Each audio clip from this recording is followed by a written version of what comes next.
Ozzy, come on.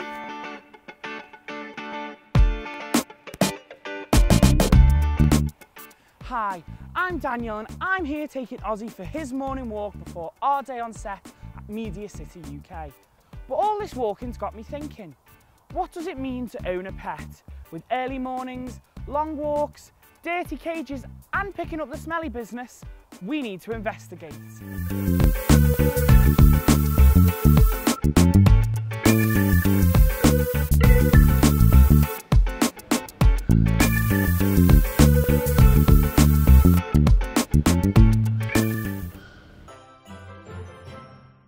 Hello and welcome to Santa's Workshop, the festive craft show that helps you create your very own winter wonderland just in time for Christmas. I'm Dan. And I'm Sophie, and we have got a great show in store for you today. This week we're going to show you how to make a shimmering silver star turn to hang on your tree, and how to make your very own Christmas tree that can brighten up your bedroom.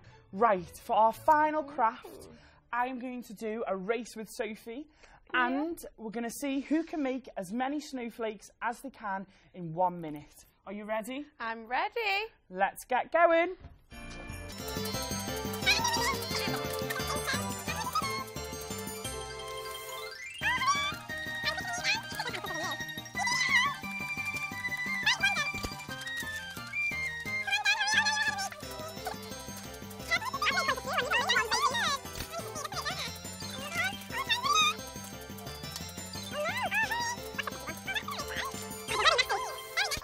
Stuff everywhere. Oh, that's it. Time is up. Well, let's have a look at our snowflakes. I've made one, two, three, 4, 5, 3, 6. Oh, God, well, Dan definitely won that one. I only made 3. I think we should put these all around the studio ready for next week. I do too. And I'm afraid that's the end of today's show, guys. I hope you've enjoyed our visit to Santa's Workshop, and I hope you have lots of fun making these at home. Yeah, and remember, you can get all the guides to the crafts from today on our website. You can also send in your own ideas that you've made at home and send them into our show for next week. And we hope to see you very soon. Bye! Bye!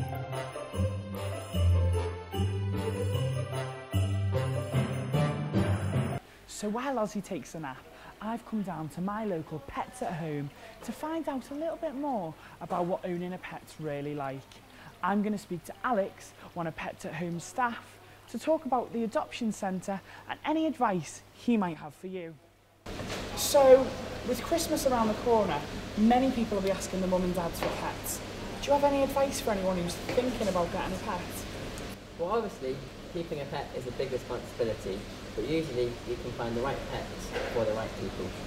Often people come into our shop, they've already got an idea of what the kind of animal they might want to get, and often we just help them sort of narrow down that choice and find the exact pet that they want. Some of the questions that people might want to ask when they think about getting a pet, things like, who's going to look after it? Is it going to be, for one member of the family, or is it going to be a bit more of a family pet? How long is the pet going to live for? I mean, some of the hamsters, they'll live for just 1 to 2 years, whereas a rabbit, we're looking at 6 to 8, and then even we've got the snakes over there, that will live up to 20 years. So can you imagine you buying a snake when you're 8 years old, can still be with you when you're nearly 30. So these are all the kind of things that people need to think about when they're getting a pet. Also, where you live and how much space you've got. Not everybody's got a nice garden for a dog or for a rabbit. So if you've just got a small apartment, then obviously one of the smaller pets is probably going to be more suited to you. So, say for example, they've done the research and they've decided they want to get a rabbit. Would you recommend using your adoption centre that's here in store? It's always possible. A lot of the animals in the adoption, they've already been to a home once, so we really want to make sure that the next home they go to is the last, especially if they've been abandoned or wanted. We don't want that to happen again. So quite often, if it's a pet you've not had before, you might say that we would suggest that you buy one of the younger animals, just because not as much set in their ways, and it's easy to sort of build up experience with a younger animal. Saying that though, every animal has its own story, and every person is different, and you never know, you might be the perfect match for one of our animals in the adoption centre. So thank you, Alex. Some sound advice that can mean you, your family, and most of all, your new fairy friends will be happy. Great.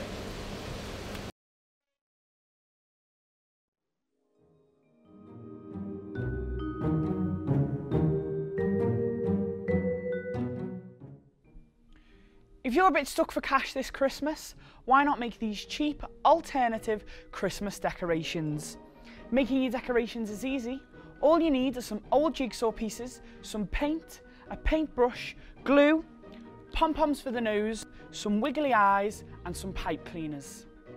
And don't forget the scissors. First, choose 2 jigsaw pieces like this that can go together and paint them brown. Once they've been painted brown, you can glue them together and you'll have something that looks like this.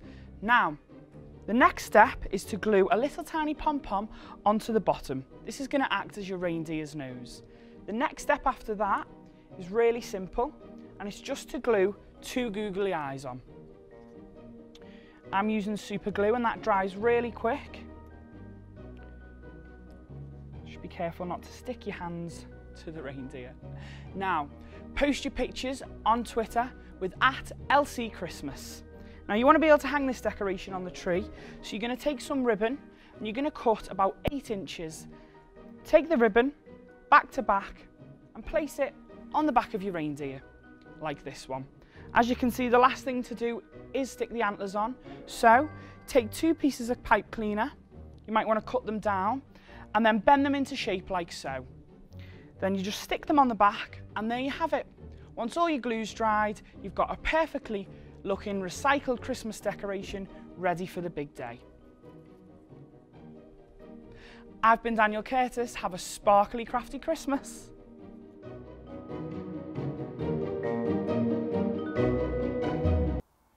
So here we are again, taking a walk before bedtime.